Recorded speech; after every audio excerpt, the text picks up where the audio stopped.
Hey skiers, it's Bob with SkiEssentials.com. Welcome to our 2026 ski test. Got a new one for you today. It's a Rossignol Arcade 94W. Arcade is new in the women's series this year, and the 94 is the widest of the group. And these skis are really interesting. It's been kind of an interesting experience within the Arcade line because they go from 84 to 88 and 94. 88 is the one that has the burlier build with 2 sheets of metal. 84 and 94 share similar constructions with 1 partial sheet of metal underfoot, but they remain extremely stiff and responsive, as well as carrying some heft along with them. So for a mid-90s all-mountain ski, this thing rips carved turns. It's extraordinarily precise and engaging in a carved turn and loves to be up on edge. So there are more versatile and more playful skis in that mid-90s category. Even within Rossignol's line, if we look to the center, the Rallybird Soul 92 or 102, those are a lot more playful and amenable to softer snow. This thing just rips through anything in front of it, does not care what's underneath. Extraordinarily well-rounded in terms of carving and power. That's what the Arcade 94 is all about. Built with a full poplar wood core, we do get that metal underfoot.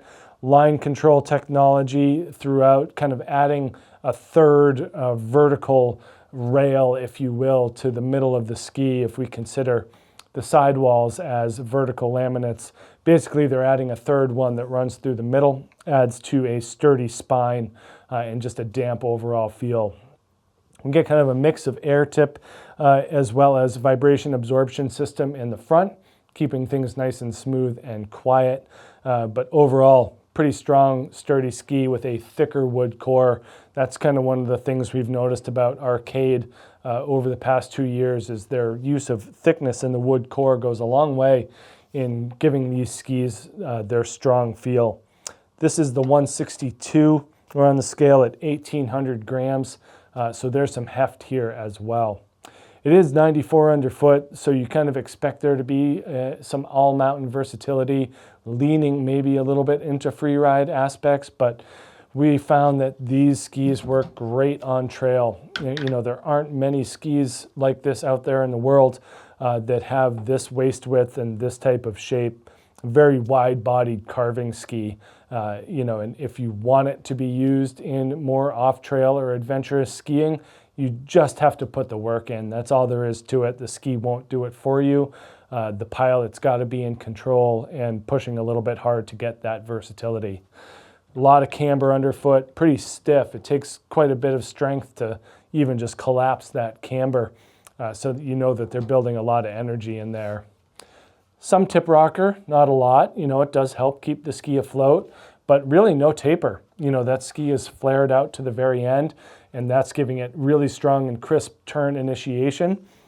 The tail, slight tail rocker, very low splay back here, and not a lot of taper either.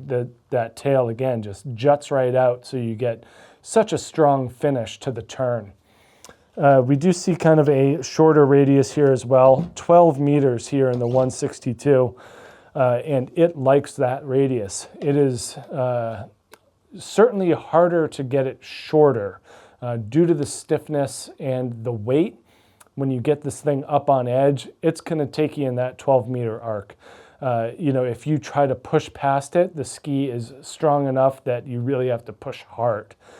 If you want to let it run and go a little bit straighter, fine. Again, the lack of taper up front means that it's going to want to engage in a turn, even if you give it a little bit of angulation. So just be aware of that, and then it's going to want to rebound you out of the tail as well. So stick to that 12-meter turn radius, and you'll have a lot of fun. We do have some tester feedback here from Louise Lintelak. She says, these skis are extremely stable and planted. They really want to finish a turn, but if you lean into the turning radius, you get a lot of snap out of the tails. With this ski, you get what you give. I think that's a great way of putting it, and that it is a skier-driven product that loves to be used in its intended form and not really broken free from it. If you do want to break free from this ski's intended purpose, you just have to put more effort in. That's all there is to it. Really strong option for advanced and expert skiers looking for a powerful, wider-bodied ski that just makes easy work of crud and chop and broken snow, as well as being able to hold a really good edge and really precise edge on firm snow. So it does great in like resort on-trail activities.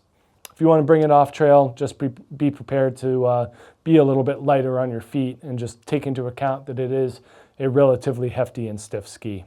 But definitely make sure to check out this Rossignol Arcade 84W here at SkiEssentials.com, and we'll see you out there on the hill. Bye.